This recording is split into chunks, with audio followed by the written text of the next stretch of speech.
Cette vignette traite d'un patient, Monsieur Sylvien, âgé de 85 ans et habitué de fibrillation auriculaire. Ce patient se présente aux urgences pour cause d'AVC de l'artère cérébrale moyenne gauche. Comme nous le verrons par la suite, celle-ci va engendrer une parésie brachiocéphalique spastique chronique droite, empêchant notamment à ce cher monsieur de s'exprimer correctement et d'utiliser à son aise son membre supérieur droit. Le traitement ici consiste en des séries d'injections de toxines botuliques ainsi que de baclofène pour diminuer son tonus musculaire. Avant de voir les effets de l'AVC sur M. Sylvien, attardons-nous sur cette dia afin de comprendre la survenue de celle-ci. Étant habitué de fibrillation auriculaire, ce patient est prédisposé à une thrombose au sein de la paroi de l'oreillette à cause de stases sanguines qu'elles engendrent.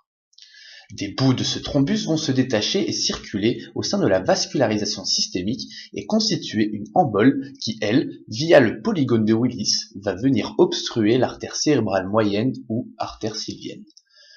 Un manque d'irrigation de la zone concernée va conduire, si celle-ci n'est pas compensée, à une nécrose et une perte de fonction selon l'aire touché. Voici ici le schéma physiopathologique de ce patient. Comme nous l'avons mentionné, l'obstruction de l'artère sylvienne entraînera une ischémie. Ici, c'est la branche superficielle qui est concernée, car celle-ci irrigue des neurones spécifiques de la motricité, touchant le membre supérieur et la face. Ceci peut se vérifier notamment au niveau de l'homunculus moteur de Penfield, qui constitue une carte ou une somatotopie du système moteur. Cette ischémie engendrera donc une nécrose dite de liquéfaction qui aboutira à un remplacement du tissu nerveux par du tissu cicatriciel. Si nous voulons aller plus loin, nous pouvons mentionner que les cellules phagocytant les gouttelettes graisseuses de myéline, responsables de la conduction nerveuse, sont appelées des cellules de Kluge. La commande motrice sera donc altérée au niveau contralatéral et non ipsilatéral, car les fibres du faisceau pyramidal, pour environ 80% d'entre elles, subissent une décussation dans la partie inférieure du pont pour rejoindre le côté opposé.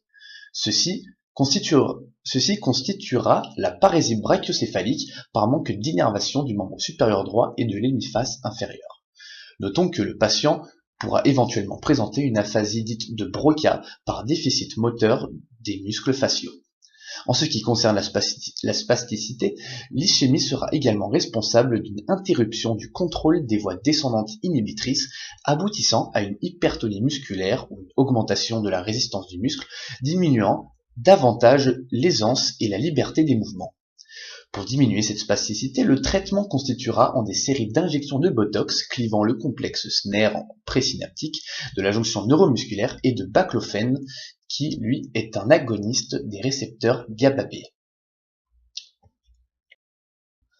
Pour ce qui est de la transmission des informations au patient, il suffira simplement de lui dire que son artère s'est bouchée, que son cerveau a été moins bien nourri et a donc perdu partiellement de ses fonctions en ce qui concerne le contrôle des muscles du bras et de la face. Concernant ces médicaments, il suffira simplement de lui dire qu'ils vont lui détendre les muscles, lui redonnant ainsi une certaine aisance dans ses mouvements, bien que ceux-ci ont été très restreints par l'atteinte nerveuse.